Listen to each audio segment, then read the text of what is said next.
y vamos a tener una lectura de la palabra del Señor en el libro de Jeremías, el capítulo 6. Y vamos a leer desde el versículo 10 hasta el 16, como primera parte. Nos dice así la palabra del Señor. ¿A quién tengo de hablar y amonestar para que oigan? He aquí que sus orejas son incircuncisas y no pueden escuchar. He aquí que la palabra de Jehová les es cosa vergonzosa, no la aman. Por tanto, estoy lleno de saña de Jehová. Trabajado es por contenerme. Derramaréla sobre los niños en la calle y sobre la reunión de los jóvenes juntamente, porque el marido también será preso con la mujer, el viejo con el lleno de días, y sus casas serán traspasadas a otros, sus heredades también, sus mujeres, porque extenderé mi mano sobre los moradores de la tierra, dice Jehová. Porque desde el más chico de ellos hasta el más grande de ellos, cada uno sigue la avaricia. Y desde el profeta hasta el sacerdote, todos son engañadores. Y curan el quebrantamiento de la hija de mi pueblo con liviandad, diciendo, paz, paz, y no hay paz. ¿Hanse avergonzado de haber hecho abominación? No, por cierto, no se han avergonzado, ni aún saben tener vergüenza. Por tanto, caerán entre los que caerán. Caerán cuando los visitaré, dice Jehová. Así dijo Jehová, paraos en los caminos y mirad y preguntad por las sendas antiguas, cuál sea el buen camino y andad por él y hallaréis descanso para vuestra alma.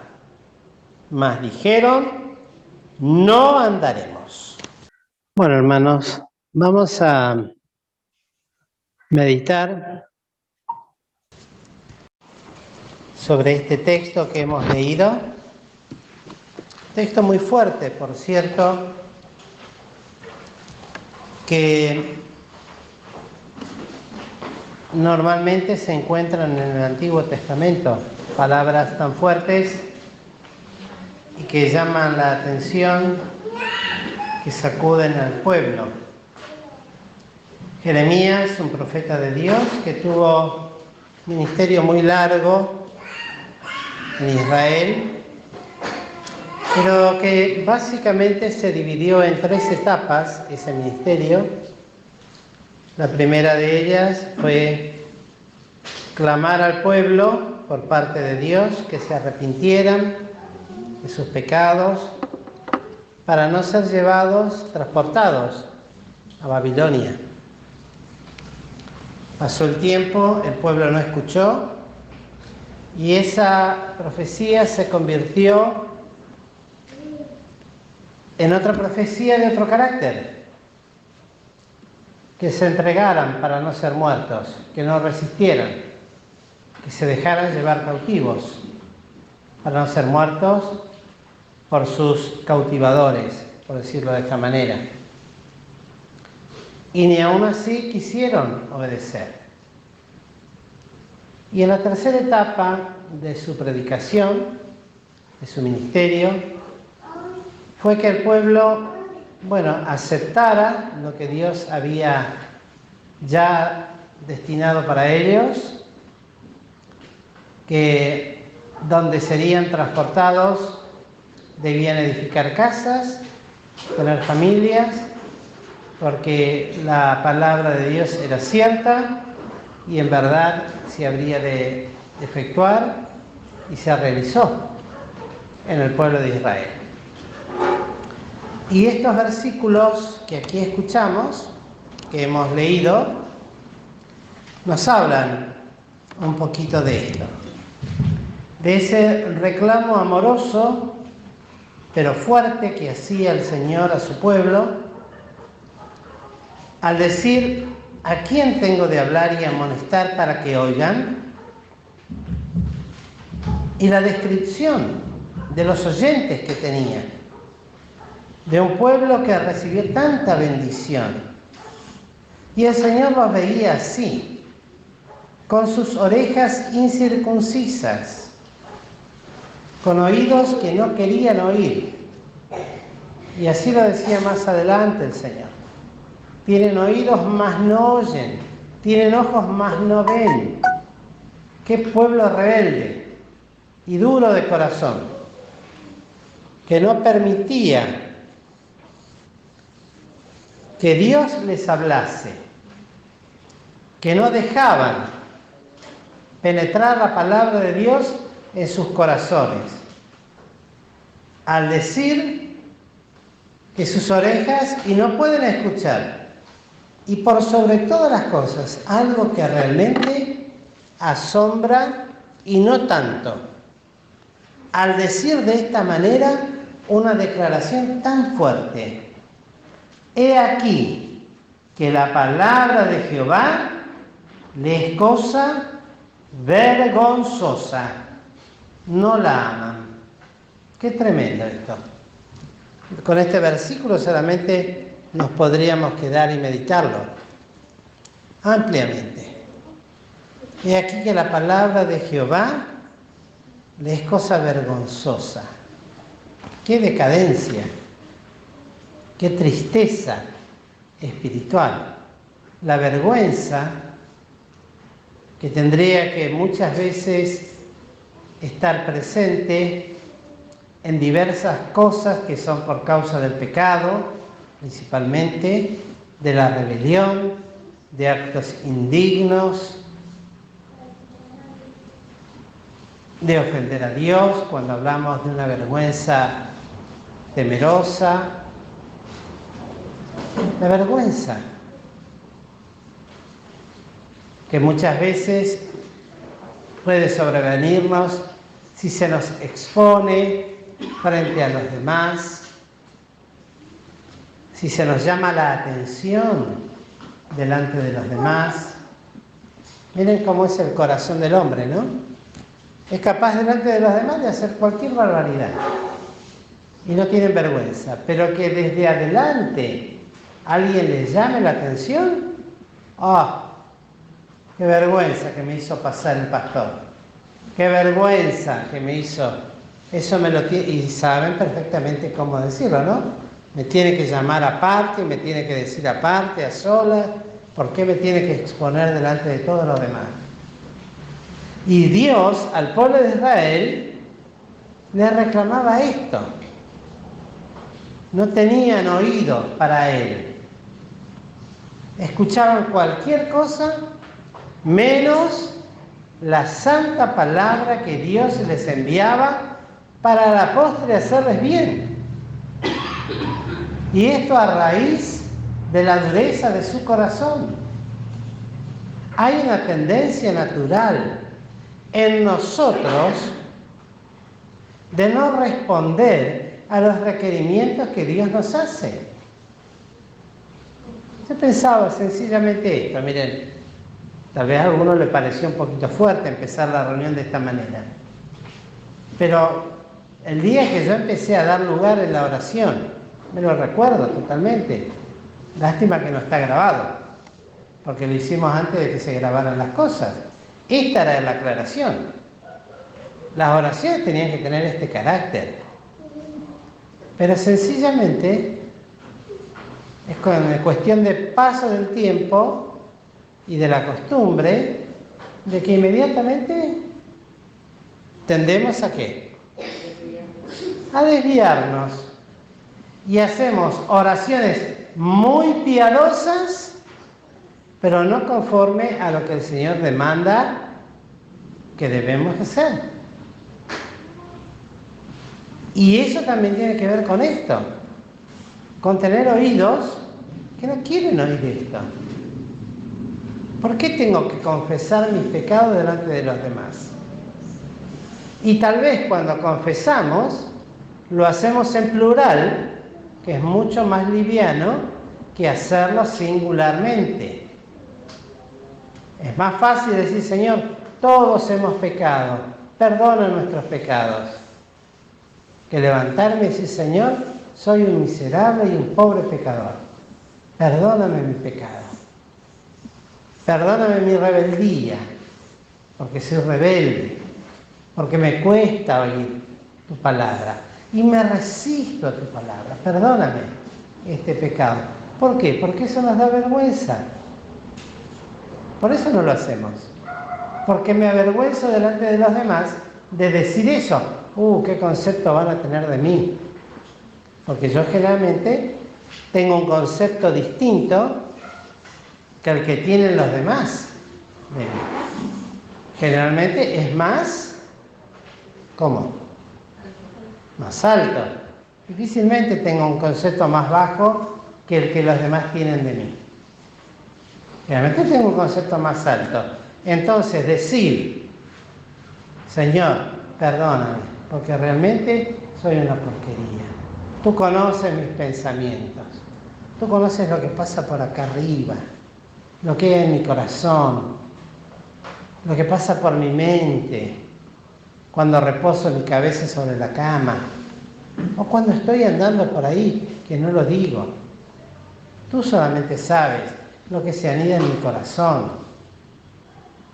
Las vergüenzas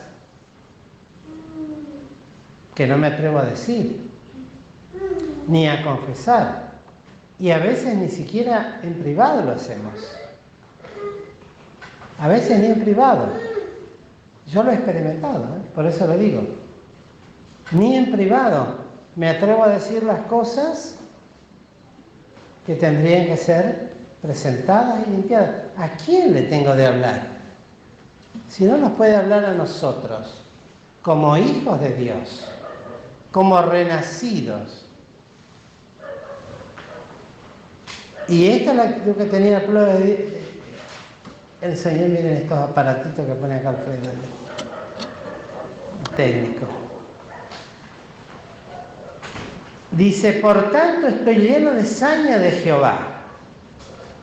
Qué tremendo, ¿eh? Ay de aquel que cae en las manos de un Dios airado, lleno de ira, de enojo.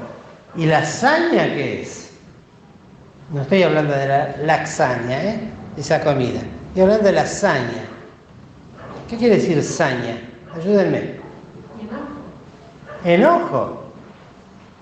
Está ensañado. Está enojado.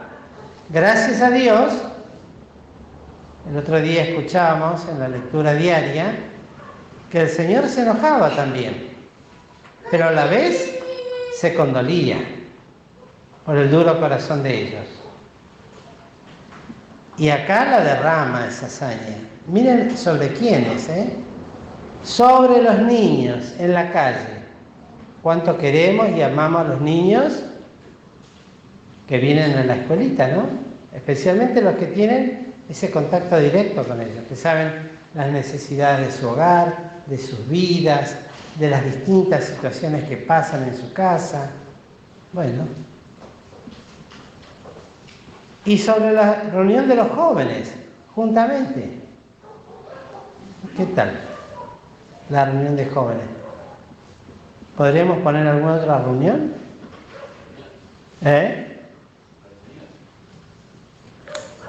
¿Puedo ponerla de señoras? ¿O están libres de esto? ¿Qué les parece a las hermanas encargadas? Ahí dice que las mujeres también van expresas. Como esposas, ¿no? Claro. Y los varones. No se escapa nadie. No se libra nadie. Ni los chiquitos estos que parecen que inocentes que escriben y que juegan,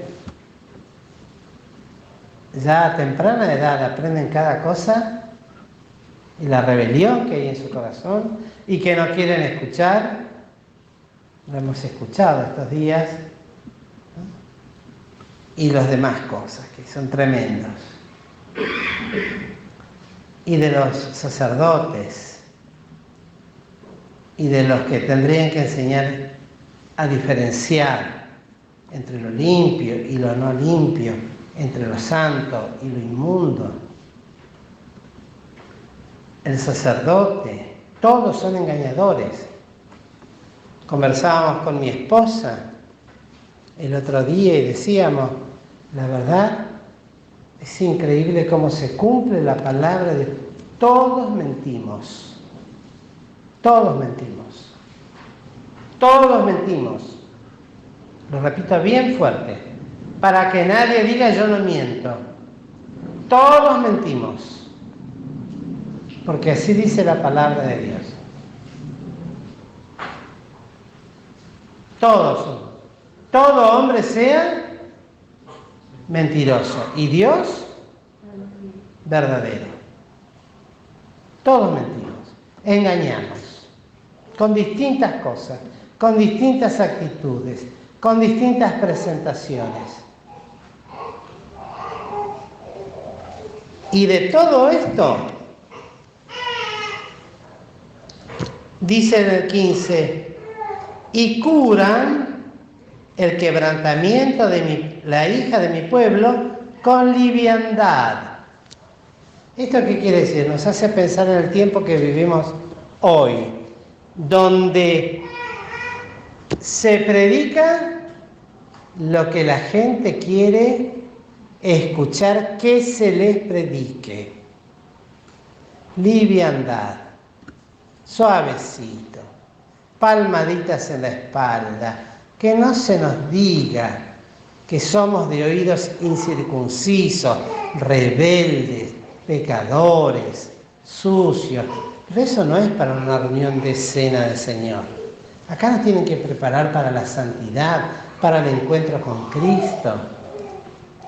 ¿Y cómo voy al encuentro con Cristo? ¿Cómo voy? ¿Con liviandad? ¿Sin examen? ¿Sin presentarme? ¿Sin reconocer? ¿Sin hacer? El examen es retrotraernos un poquito. Miren, y hay tantas cosas que ya ni nos acordamos. Hay un ejercicio que se nos enseñó en la escuela bíblica, cuando yo era estudiante, y era anotar las cosas, porque después nos olvidamos. Entonces yo tenía que anotar por qué llegaba tarde a una reunión y el motivo, y así en todas las reuniones, si no iba y el motivo por el que no iba.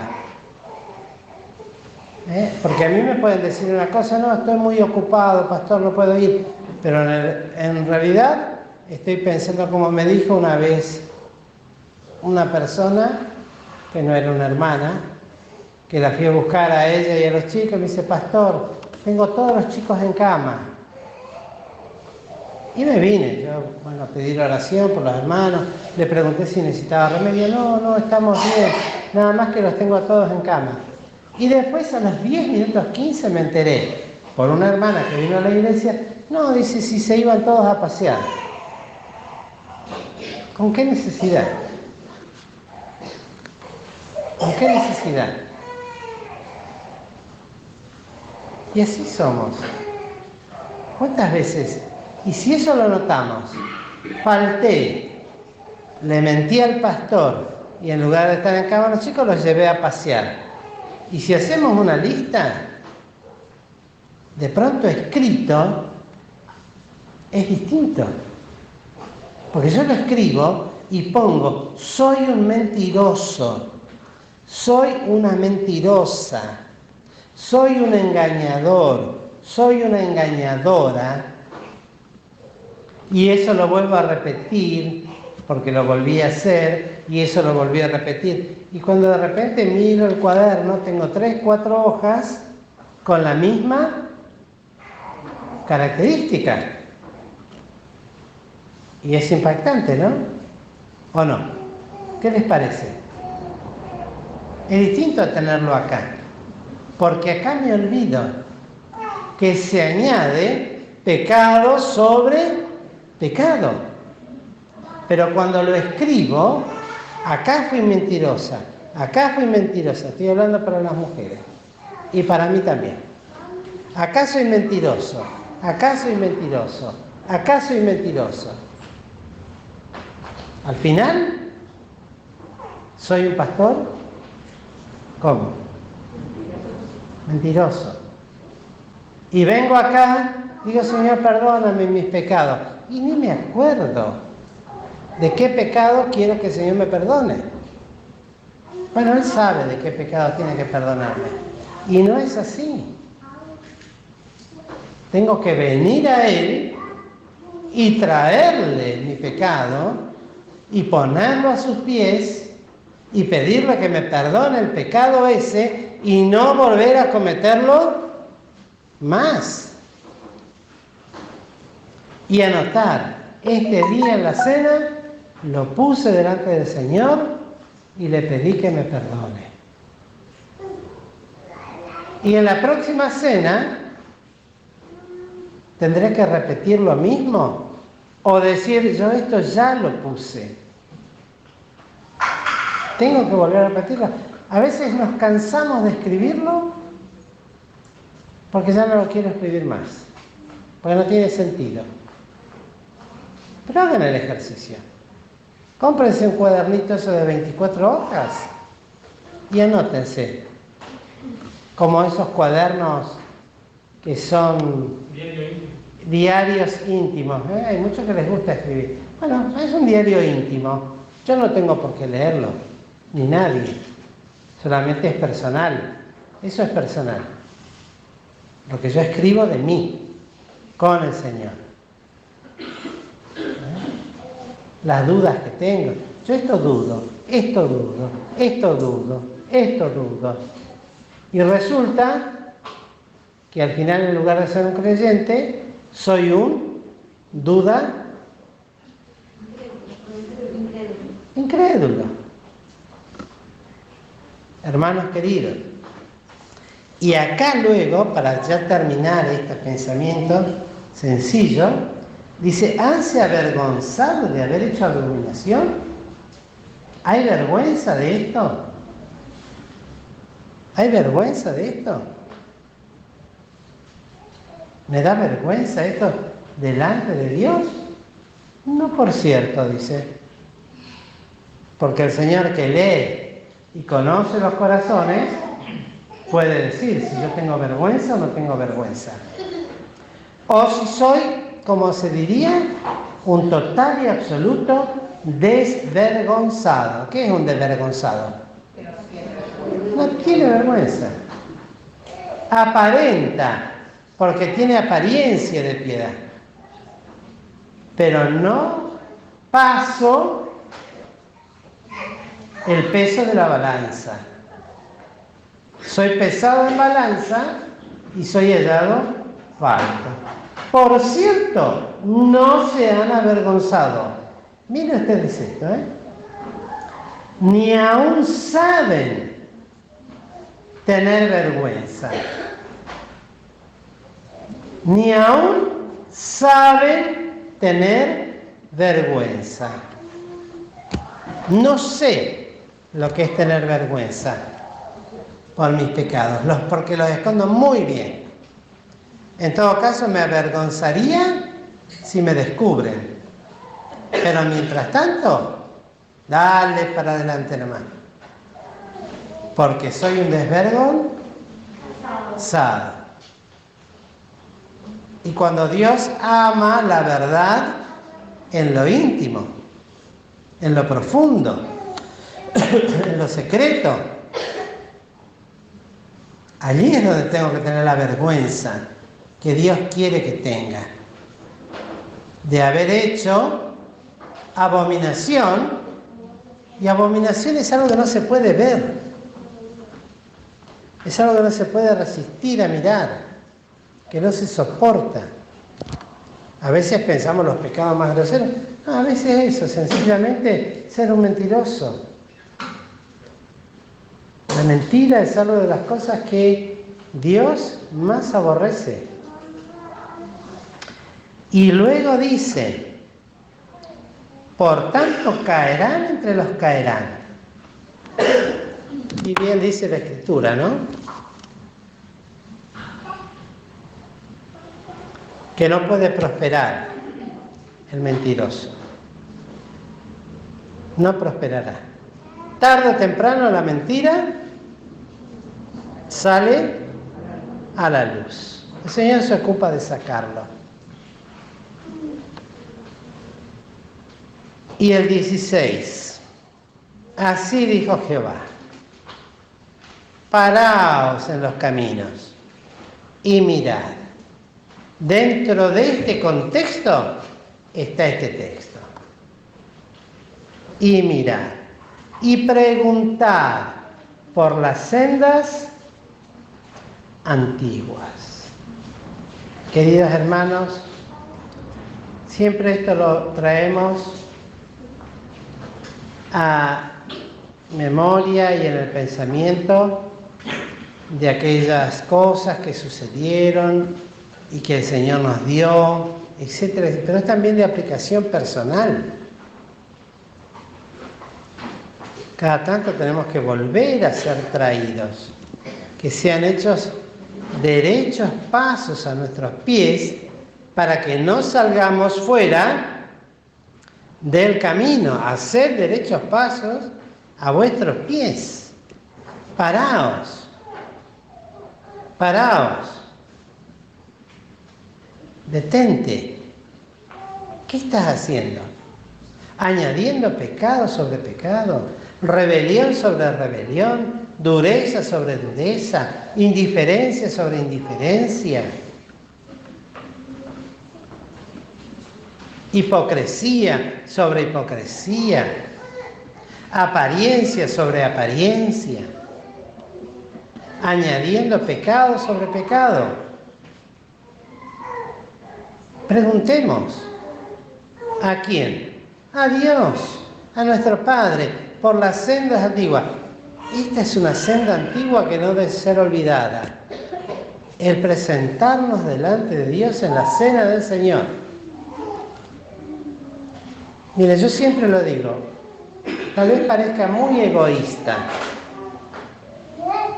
y tal vez lo sea, pero cuando yo tomo la cena, no tengo que acordarme ni del que está sentado al lado mío para pedir por él. Porque si estoy haciendo eso, no tengo tiempo para pedir por mis cosas.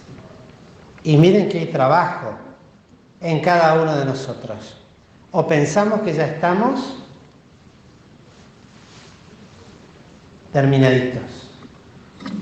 Si empiezo a pensar por este, por aquel, por la otra, Señor, te ruego, tú ves la necesidad que tiene este hermano también y esta hermana, que tú le ayudes, que le des luz, entendimiento. Chao. Todo lo que Cristo quería haber hecho en nosotros, no lo pudo hacer en esta reunión. Traigamos a la memoria. Y luego dice, preguntad por las sendas antiguas, la cual sea el buen camino, y andad por él. Este es el buen camino. Esa es la cena del Señor. Cristo y nosotros. La obra de Cristo y yo a los pies de Cristo. Así decía Alfredo esta mañana, ¿no? No hay otro lugar. Y me gustó mucho lo que dijo. Me hizo acordar a un predicador. Que muchos tienen a Jesús así, tan de hermano, tan de amigo. Jesús es mi amigo. Es mi amigo, pero es mi Dios. Él está en el cielo y yo estoy acá abajo en la tierra. Es mi Dios y es Dios. Él está en la cena y la reparte y es Dios. Y mira y considera la senda correcta que estamos tomando al participar de los símbolos que nos hablan de Él. Y luego dice, andad por Él y hallaréis descanso para vuestras almas. Esa es la bendición.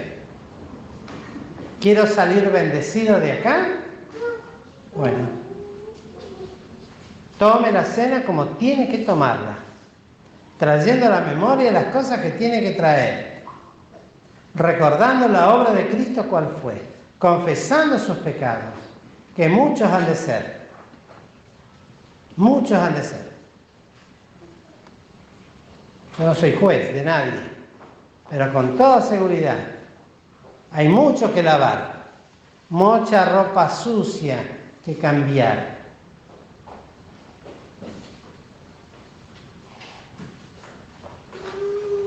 La sangre de Cristo, su obra en la cruz, fue dada para este propósito. Y no caigamos en esto, que dice acá. Con toda esta oferta, el pueblo respondió, no andaremos. Siguieron en su rebelión. Y después les vino lo que les tuvo que venir. Que el Señor nos ayude para que no sea esta nuestra respuesta. Que se cumpla la primera parte del texto, pero no la última. Señor, ayúdame. Y ahora vamos a participar de estos símbolos. ¿Qué vamos a pensar?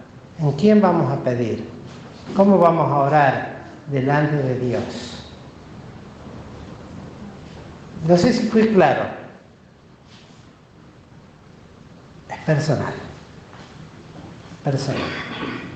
Si hacemos esto y andamos a través de esto, bueno, seremos grandemente bendecidos. Que el Señor nos bendiga, queridos hermanos.